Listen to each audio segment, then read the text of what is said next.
Ang ulam for today is nilagang talong and okra.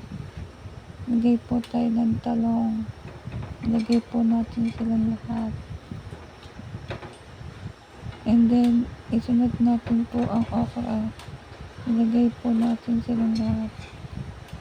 Pagsasamahin po natin ang talong and okra. Pakuluin lang po natin. Tapos maglagay po tayo ng mantika sa mainit na kawali. Tingnan po natin ang talong at okra.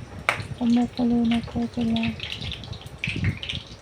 Ilagay po tayo ng tinapa. Ilagay po natin lahat sila sa kumukulong mantika. Lutuin lang po natin sila ng sabay-sabay.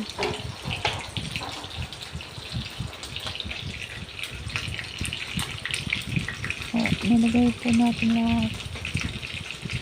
Hintay lang po natin sila maluto. Hintay lang, kumukulo na po sila. Ayan na po ang tinapa. Ikot po natin ang mga tinapa. Para maluto na po sila.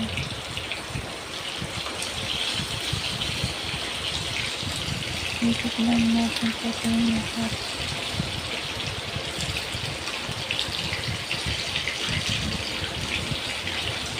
Ayan na po, naikot na po silang lahat. Hintay lang po natin silang lahat. Ito na po ang talong. Tanggalin na po natin sila. Para hindi po sila ma-ubuto.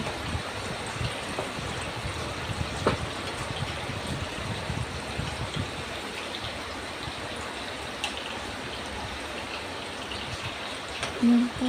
Ayusin lang po natin sila sa lalagyan.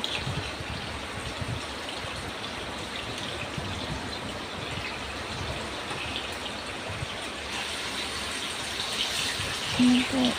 Isunod na po natin yung okra. Tanggalin na din po natin. Maluto na din po sila. Ayusin lang po natin sila sa lalagyan.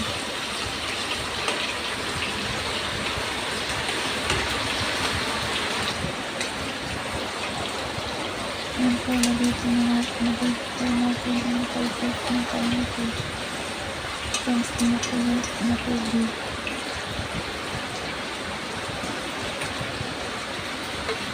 Lagay po natin sila lahat. Pag naluto po yan, pasang-pasang na po sila. Ang quality na po ang pinaka. Tanggalin na po natin sila.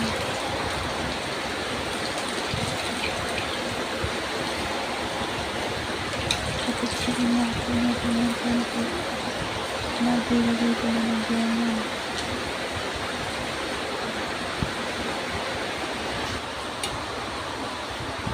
Alam po, nagkasa na po sila.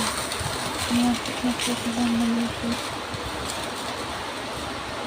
Kunti na lang po maluto ng mga ingredients ng kamote.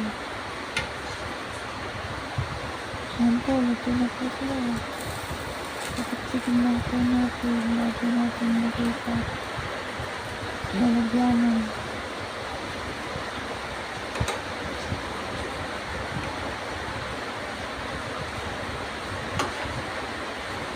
Luto na po sila.